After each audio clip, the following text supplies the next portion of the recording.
Oi pessoal, vamos aqui ler mais um pouco da Biblioteca de Apolodoro. Na Grécia Antiga houve mitógrafos, né? O primeiro sobre o qual a gente tem que falar, sobre quem a gente tem que falar, é Hesíodo. A Teogonia fala da origem do cosmos através dos nascimentos das forças cósmicas, das divindades, de todos os seres que compõem o cosmos, incluindo os mortais. Mas o trabalho dele não pode ser considerado exatamente de mitógrafo, porque ele foi um poeta. Ele se preocupou com a beleza do que ele escreveu, né? Como mitógrafo propriamente dito, como alguém que faz um catálogo sem preocupação literária, um catálogo dos mitos, sem uma preocupação literária, Akuzilau, século V. Ele falou sobre as genealogias dos deuses, falou sobre a vida de alguns heróis, incluindo Héracles. Ele é considerado o primeiro a organizar e recapitular os mitos.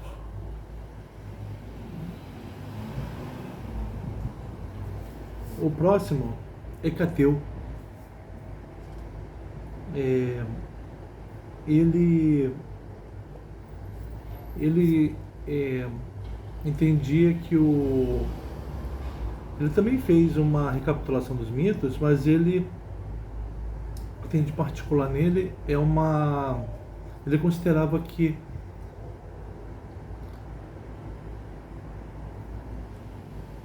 os aspectos que os mitos,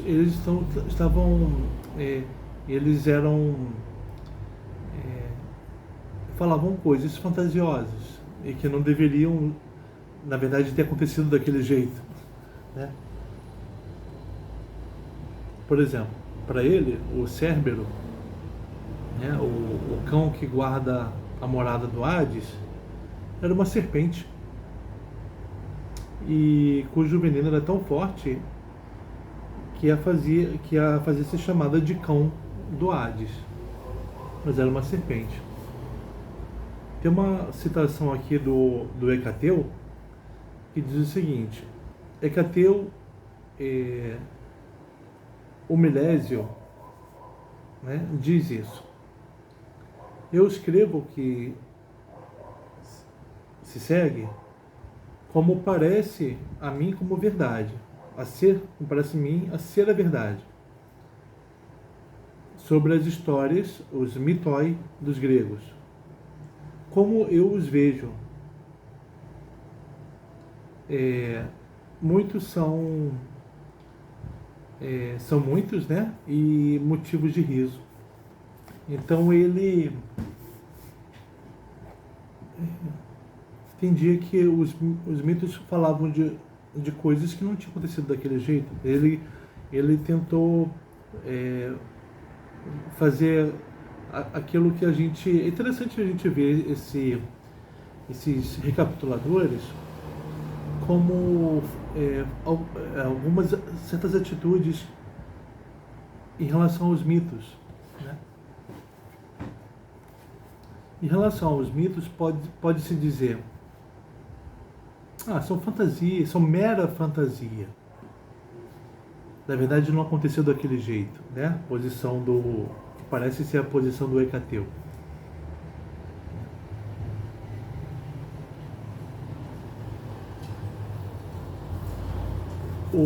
Mais um mitógrafo sobre o qual falamos é Ferecides, também do século V. Né?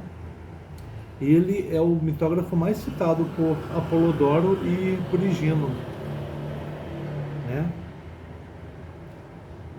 e ele era chamado de historiador e genealogista. Não tinha uma separação nesse momento entre o historiador, que investigador, e o genealogista, porque o genealogista, aquele que reúne os mitos para falar das genealogias dos deuses e heróis, ele faz um trabalho de história, no sentido de que investiga os mitos, né? O próximo,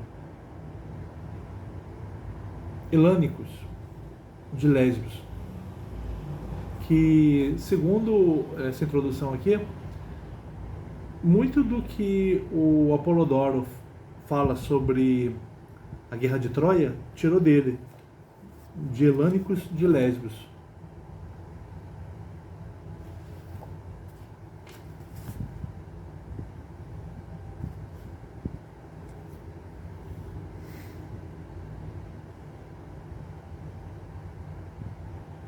E ele também escreveu uma história de Atenas. Ele conviveu com Heródoto. Vou falar em Heródoto, vou falar de um mitógrafo que tem um nome parecido com o dele. Heródoto. Ele escreveu sobre os trabalhos de Heracles. Segundo ele, houve 8 Heracles, 8 homens chamados Heracles.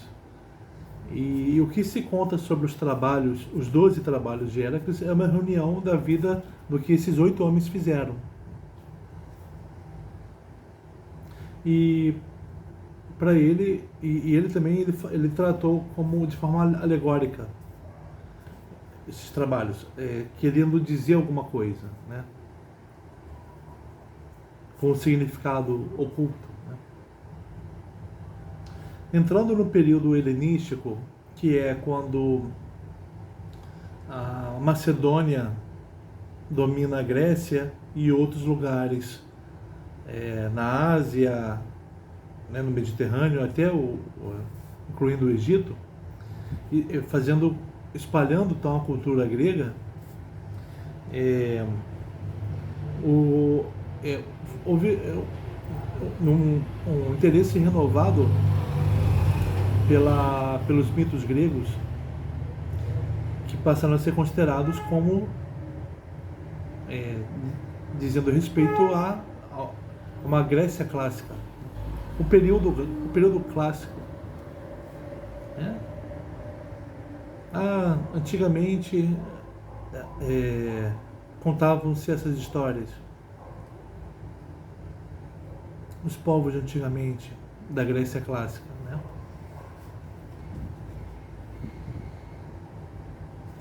A Idade Clássica.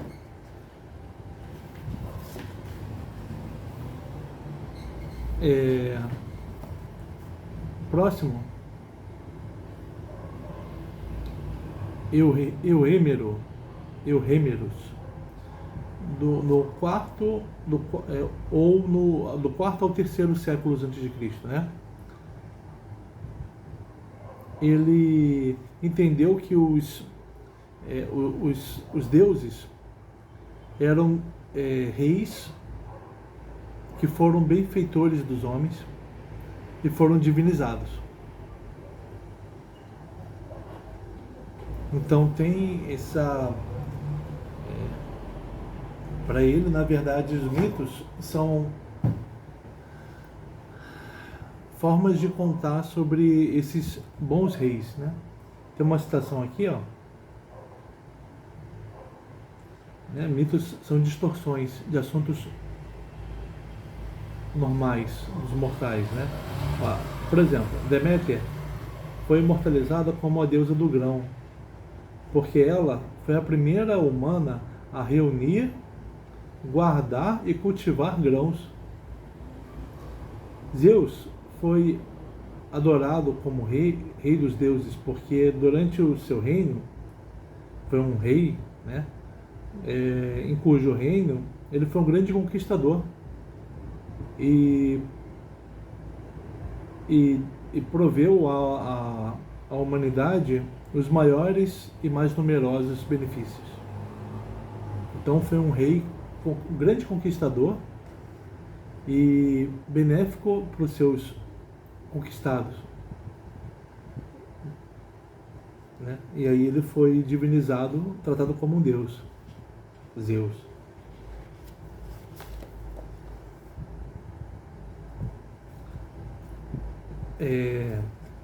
Entrando para os mitógrafos latinos, né, na época de Roma, do domínio romano,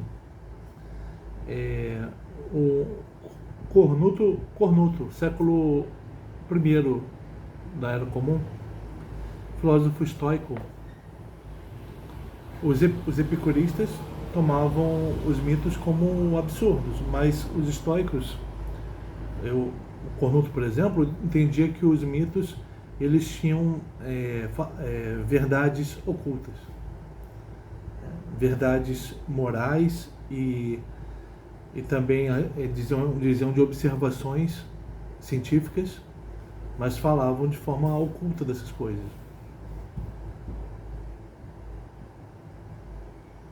Tem uma citação aqui, do Cornuto. Assim como nós somos governados por uma alma, também o cosmos tem uma alma que o mantém unido. E esta alma é chamada de Zeus. Então, para ele, nós temos uma alma e o cosmos também tem uma alma que mantém tudo reunido. Essa alma que mantém o cosmos reunido é o que se chama de Zeus.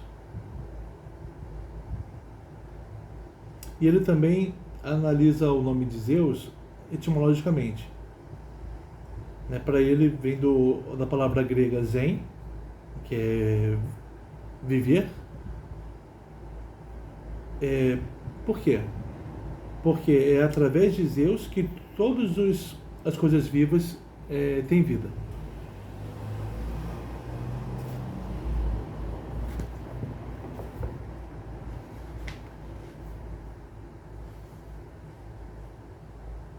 E outro latino foi um compêndio anônimo de 200 mitos de transformação que foram tirados das Metamorfoses de Ovídio, que é uma obra poética, né? Mitos de metamorfose.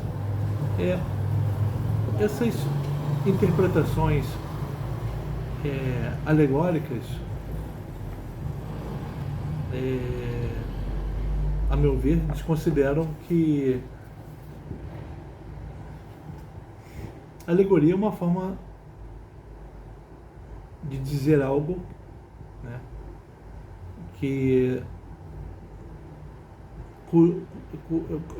para o qual você não tem uma forma conceitual de falar. Por exemplo, o que se diz é que na República do Platão, ele está explicando sobre o que é o filósofo, né? O que é o conhecimento, o que é aquilo que é da ordem do filósofo, e aí ele chega num limite do discurso conceitual dele. Então aí ele lança a mão da alegoria da caverna, uma imagem. Agora, a interpretação alegórica, interpretar algo tratando como alegoria, isso na verdade quer dizer tal coisa. Isso, a meu ver, é desconsiderar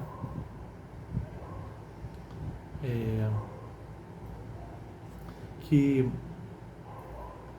como diz o Trajano Vieira, né, importante tradutor aqui do Brasil, né, desconsiderar que para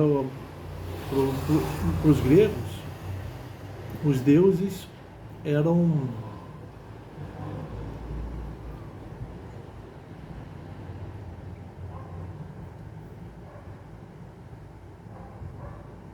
formas de entendimento da realidade deles.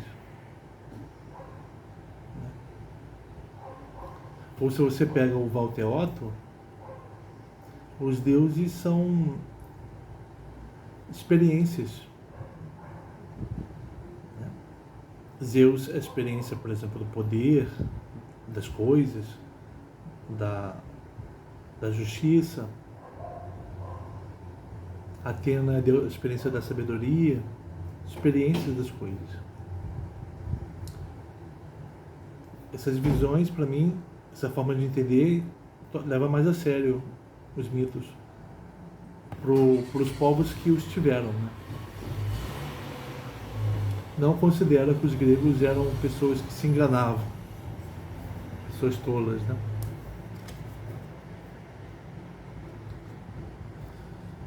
A gente tem que tomar cuidado para não subestimar as pessoas.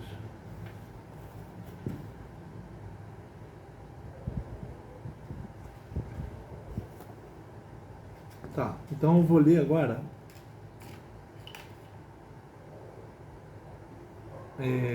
sobre o estupro de Perséfone, ou rapto, né, de Perséfone. Plutão caiu de amores por Perséfone e secretamente a raptou com a ajuda de Zeus. Deméter passeava por toda a terra em procura... Não, Deméter, a mãe de Perséfone, procurou por ela pela terra inteira. Procurou por dia e por noite, usando tochas. Quando Deméter soube do povo de Hermion que Plutão havia raptado, ela se enfureceu com os deuses e saiu do paraíso. Aqui fala o paraíso, né? Saiu do Olimpo, né? Ela fez a si mesma parecer como uma mulher mortal e foi para Eleusis.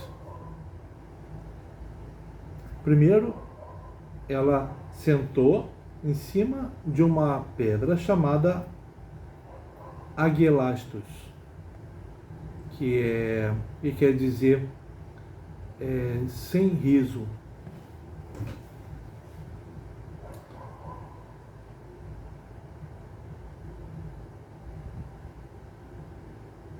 É uma pedra que é localizada próxima de Calícuros, né? Próxima de um poço chamado Calícuros. Então Deméter foi para Celeus. Celeus, que era naquela época o governante dos Eleusianos, né? Havia mulheres na casa dele e elas contaram para Deméter, pediram para Deméter sentar-se com elas. Uma mulher velha chamada Iambe fez graça sobre as deusas e fez Deméter sorrir. E é por isso que eles dizem que mulheres contam piadas no festival das Tesmofórias, né? Então a Deméter está procurando a Perséfone, foi parar em Eleusis, foi bem recebida pelo rei Celeus e ficou lá enturmada com as mulheres. A esposa de Celeus, Metaneira, teve um filho. Então Deméter pegou esse filho e cuidou dele. Desejando tornar a criança imortal, ela deixou a criança no fogo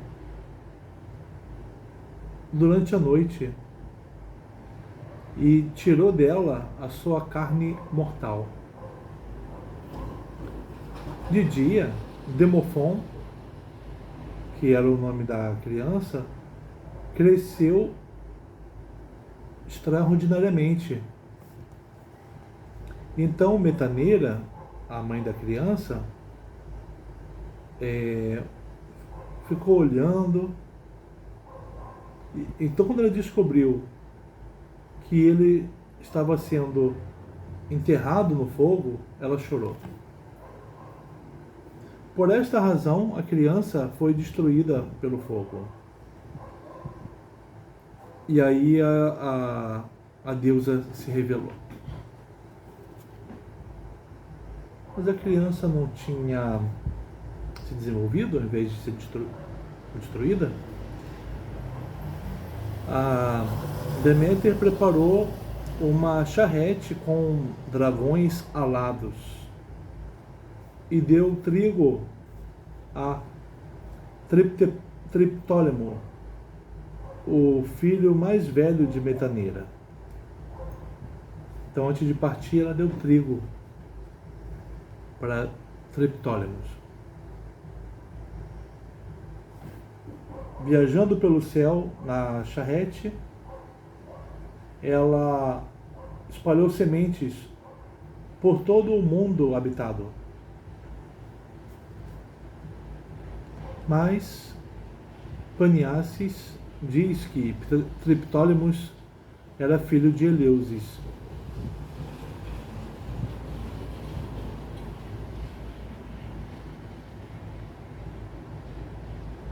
Porque foi na casa na casa do pai dele, né, onde Deméter tinha ido. Agora, Felicides dizia que o Triptólemo não era filho do rei Celeus, mas sim filho de Oceano e Igéia. Quando Zeus ordenou Plutão a mandar a filha, a donzela Perséfone, de volta para a superfície, Plutão deu a ela uma semente de uma fruta chamada pomegranate, não sei a tradução, para que ela não pudesse permanecer por muito tempo ao lado da sua mãe.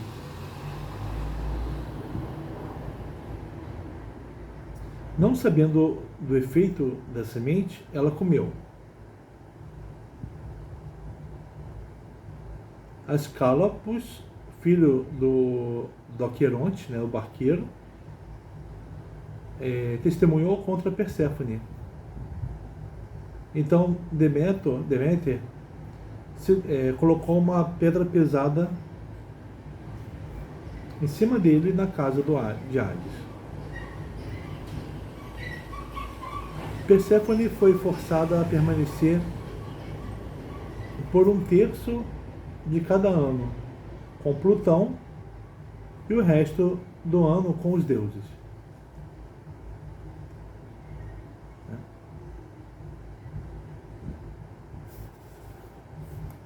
Ela não podia ficar o tempo todo com a mãe por causa da semente que ela comeu.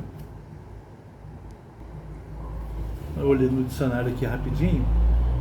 Romã, pomegranate. Romã. Tá. Vou falar agora sobre os gigantes. Mas Géia, raivosa sobre o que aconteceu com os titãs,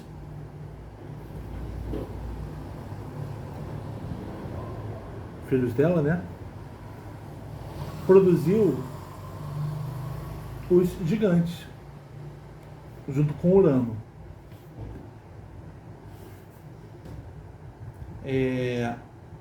Os maiores em tamanho corporal, de poder inconquistável.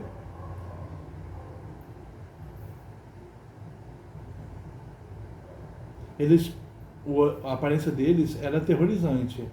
O cabelo deles era grosso, cabelo, né, que saía de suas cabeças e queixos. E eles tinham caudas de serpentes como pernas.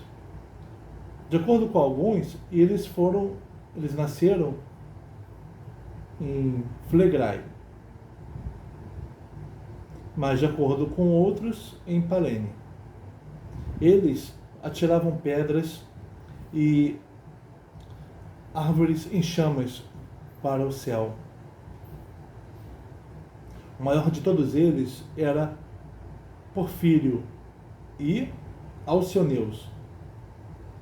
Alcioneus era imortal enquanto ele lutasse na mesma terra onde ele nasceu. E, inclusive, ele levou o gado de Hélios para fora de Eritéia. Tem um trabalho do Heracles, se não me engano, contra um gigante, né? Que ele era forte enquanto ele se mantivesse preso à terra, né?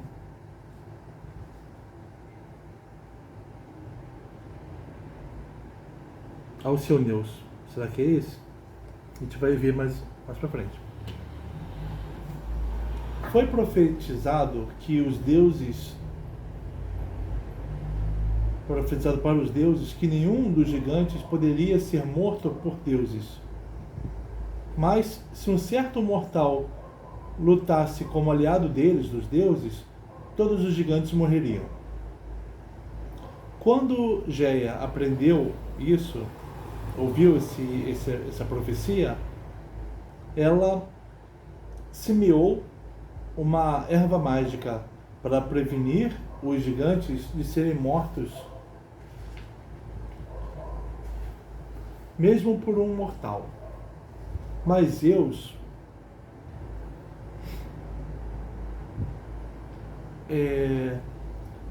ordenou que Eos, Selene e Hélios não deixassem, não brilhassem, para que essa erva não brotasse, né? Não se desenvolvesse. Então, Zeus, ele mesmo, cortou a erva antes que Géia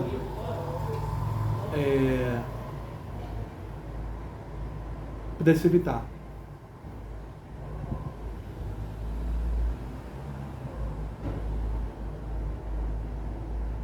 E Atena chamou Heracles para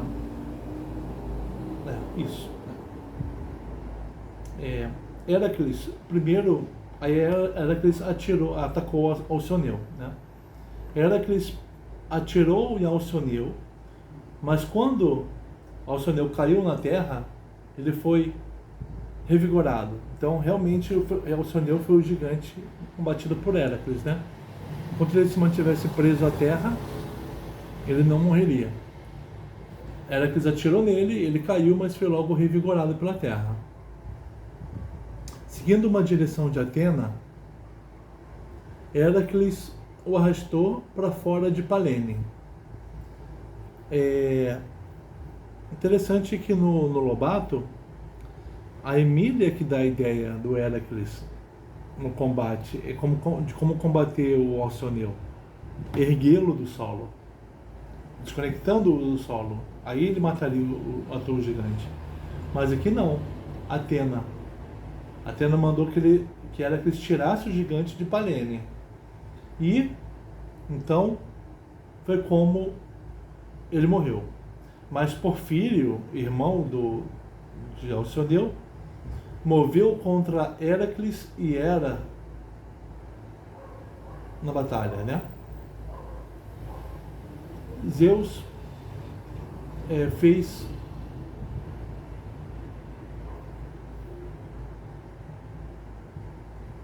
Hera desejá-lo. Hera chamou por ajuda quando o gigante estava rasgando suas roupas, desejoso de estuprá-la. Então Zeus o acertou com um raio e Heracles atirou e matou ele com um arco. Porfírio então atacou Heracles e Hera. Zeus fez ele desejar Hera e ele a atacou, mas aí Zeus o acertou com um raio e Heracles com uma flecha, né? Foi morto por um deus e por um mortal. Sobre os outros gigantes, né, Apolo atirou em Eufíates, no olho esquerdo do Eufíates. Héracles atirou no direito. De novo, o imortal e o mortal agindo juntos para matar o gigante. Dioniso matou Euritos com o seu tirso, que é uma vara, né? Que o Dioniso tem. Hécate matou Clítios com tochas. Hefesto matou Mimas, acertando-o com metal derretido.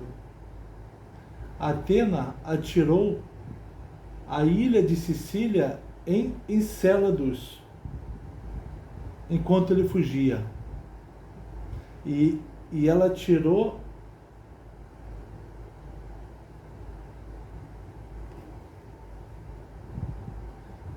a pele desse gigante e cobriu o próprio corpo dela durante a batalha. Nossa! Polibotes foi perseguido por Poseidon pelo mar e chegou a Cós. Poseidon quebrou um pedaço da ilha chamada Nísiron e atirou em Polibotes. Hermes, usando a capa do Hades, matou Hipólito numa luta, enquanto Ártemis matou Gratión. As moiras, lutando com porretes, né, com porretes de bronze, mataram Ágrios e Toas. Zeus destruiu o resto dos gigantes, atirando raios neles. Héracles atirou em todos eles para que eles morressem. Então Héracles participou da morte de todos os gigantes, né, uma vez que cada um deles foi ferido por um deus, ia sendo ferido por um deus, né? Tífon. Quando os deuses derrotaram os gigantes, Géia ficou mais raivosa ainda e copulou com Tártaro e pariu Tífon na Cilícia. Tífon tinha a forma que era uma mistura de homem e besta. Ele superava em tamanho e força tudo o que Géia já havia produzido. Em sua cintura, da sua cintura para baixo, ele tinha forma de homem, mas de um corpo tão imenso que ele era 6 vezes maior do que todas as montanhas. E sua cabeça frequentemente tocava as estrelas.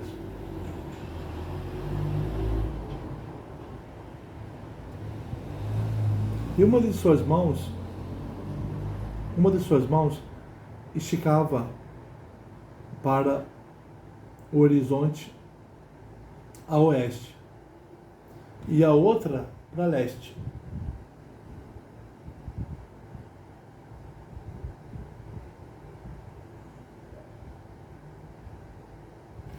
E dessas mãos saíam 100 cabeças de dragão.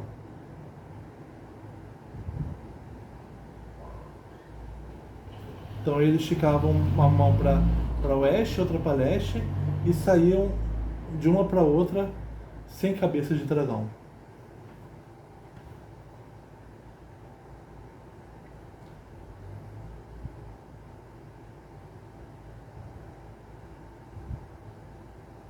Ele também tinha uma cauda gigante de víbora.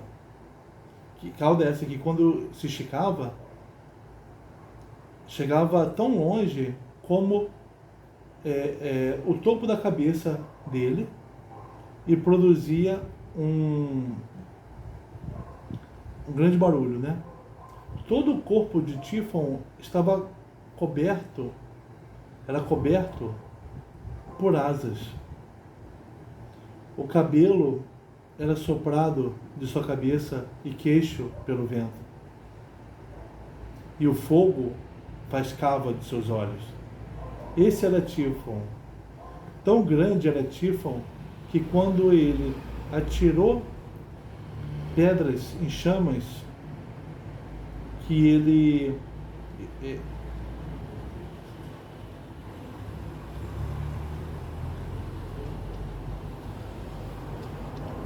atirou pedras e chamas enquanto ele enfrentava o paraíso, né, o céu, e ele gritava e saía fogo de sua boca. Quando os deuses o viram ele atacando o céu, eles se refugiaram no Egito. E, sendo perseguidos, mudaram as formas deles para a de animais. Mas Zeus atirou raios quando Tifon estava longe e o acertou com a foice de adamantina quando ele chegou perto.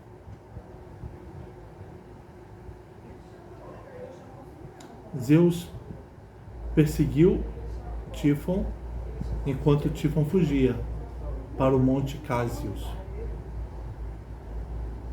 Lá, Zeus viu que Tifon estava seriamente ferido e entrou numa luta com ele mano a mano. Mas Tifon enrolou suas caudas em torno de Zeus e o segurou. Tifon tirou a foice da mão de Zeus, o levantou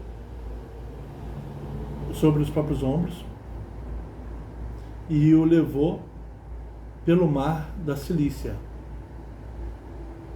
E quando ele chegou, o mar para a Cilícia, e quando ele chegou na Cilícia, ele colocou Zeus numa caverna, na Corícia.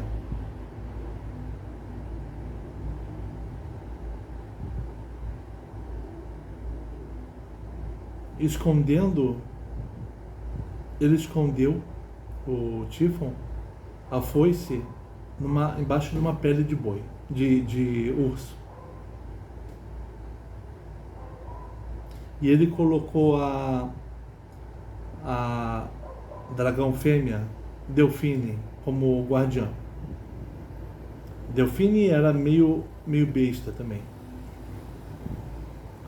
Mas Hermes e Aegipan roubaram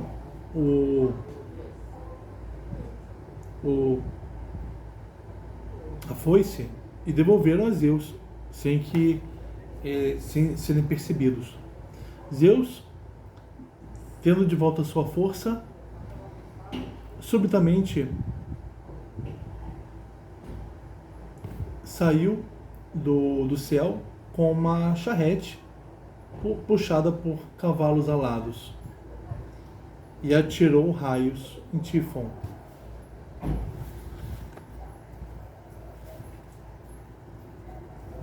Enquanto perseguia o monstro, até chegarem à montanha chamada Nisa.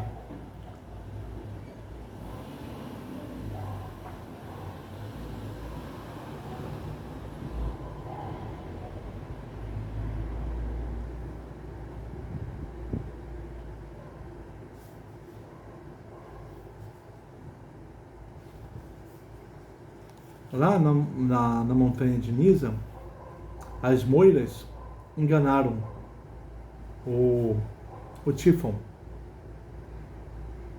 e o persuadiram de que ele seria revigorado se ele comesse as frutas efêmeras.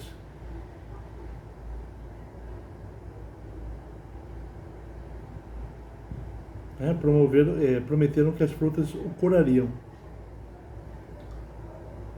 Quando a perseguição, né, de Zeus contra Tífon foi retomada, Tífon chegou à Trácia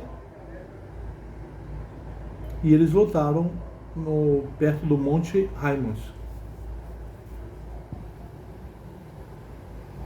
E o Tífon atirou montanhas inteiras.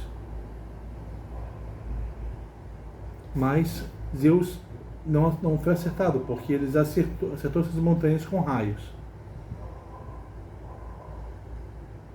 E sangue saiu das montanhas. E é por isso que as montanhas são chamadas de Haimos, né? Do grego haima, sangue. Quando Tífon tentou fugir pelo mar da Sicília, Zeus atirou Etna, uma montanha da Sicília, em cima dele. Uma montanha enorme. E a partir desse dia, dizem que as erupções de fogo do Etna vêm de raios que foram atirados. Mas, o relato parece assim, mas basta disso. Basta dessa perseguição sem fim. Então, não chegou ao fim aqui a perseguição de Zeus a Tífon?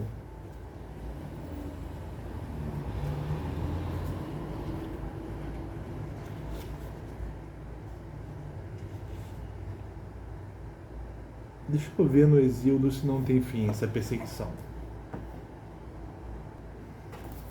Vou ler aqui o que o Exíodo fala. A luta contra Tifeu.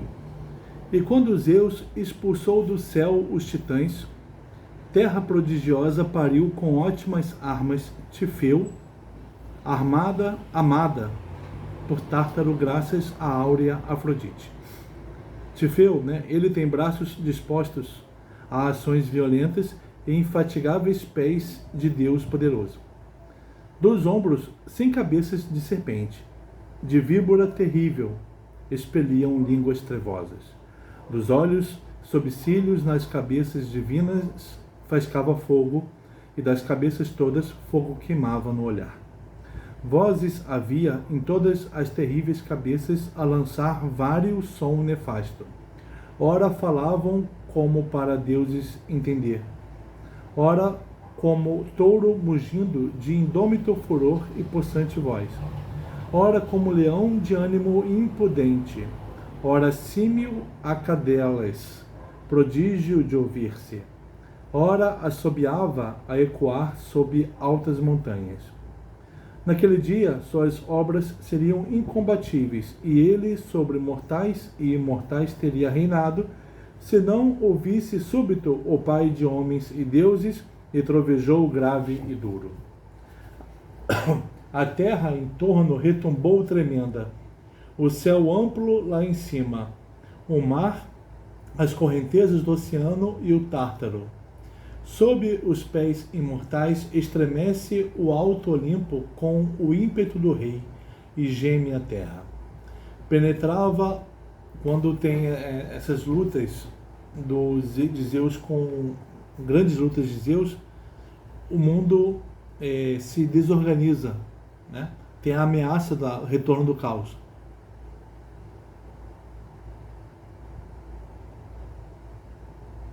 Sob os pés penetrava o mar violáceo, o calor de ambos, de trovão, relâmpago, fogo, vindo do prodigioso ser, de furacões, ventos e do raio flamante. Fervia toda a terra, céu e mar. Saltavam em volta dos cabos altas ondas, sob golpes dos imortais. Irreprimível abalo cresce, tremem Hades lá embaixo, rei dos mortos, e titãs no Tártaro em torno de Crono, pelo irreprimível clangor e pavorosa luta. Olha como é diferente, né, quando Exíodo conta. Zeus encrista seu furor agarra as armas, o trovão, o relâmpago e o raio flamante, e fere-o saltando do Olimpo. Fulmina em torno todas as cabeças divinas do terrível prodígio. E ao dominá-lo, açoitando com os golpes, mutila e abate-o, e geme a terra prodigiosa. Do rei fulminado, a chama jorra nos vales não visíveis rugosos das montanhas, golpeando. E vasta queima-se a terra prodigiosa com bafo divino e fundia-se com o estanho pela arte de homens em perfurado crisol aquecido, ou o ferro que é mais possante nos vales dominado pelo fogo ardente, funde-se no chão divino por obra de Hefesto. Assim fundia-se a terra ao brilhar do fogo aceso. Com afligente ânimo atirou ao largo Tártaro. Então o Zeus atirou, ó, o Tifeu no Tártaro, ó. E ao dominá-lo, açoitando com os golpes, mutila e abate-o, e geme a terra prodigiosa. Do rei fulminado, a chama jorra nos vales não visíveis rugosos das montanhas, golpeando. E vasta queima-se a terra prodigiosa com bafo divino e fundia-se com o estanho pela arte de homens em perfurado crisol aquecido. Ou o ferro que é mais possante nos vales dominado pelo fogo ardente, funde-se no chão divino por obra de Hefesto. Assim fundia-se a terra ao brilhar do fogo aceso. Com afligente ânimo atirou ao largo Tártaro. De Tifeu vem o furor dos ventos, que sopram úmidos. Não noutros Bóreas e Zéfiro clareante. Estes vêm de deuses, grande valia dos mortais. Os ventos de Tifeu, né? Os outros sopram às cegas sobre o mar. E ao caírem no alto mar cor de névoa, impetuam ruim procela, grande ruína dos mortais. Eles sopram diversos, dispersam os navios, perdem os nautas e não têm resistência ao mal. Os homens que os encontram pelo mar. E pela terra sem fim e florida eles perdem os campos amáveis dos homens nascidos no chão, atolhando-os de pó e de doloroso turbilhão. Os ventos terríveis que matam os homens no mar são a herança desse monstro. Então tem um fim aqui a luta no Exíodo. Aqui no Apolodoro eles